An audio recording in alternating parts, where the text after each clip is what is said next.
పొద్దున్నే పూజంటావు, మధ్యాహ్నం మడి అంటావు, సాయంత్రం సరదా పడితే సంతకు పోతావు.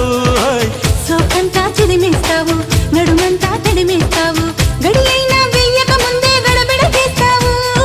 చిల్లర పనులు మానుకుంటా, జల్లెడ పడితే వల్లనంట, నీతోటి సరసం చేసి పోతానమ్మో కాశీ.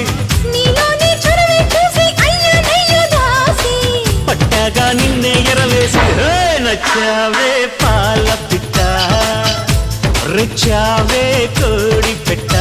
నా పుట్టు మధ్య మాసేటట్టు నువ్వే ముద్దెట్ట, నా చుట్టూ కొలత చిక్కేటట్టు నువ్వే మెలిపెట్ట, మొరపెట్టిందమ్మ లాయదు పట్ట. నచ్చావే పాల పిట్ట, రెచ్చావే కోడి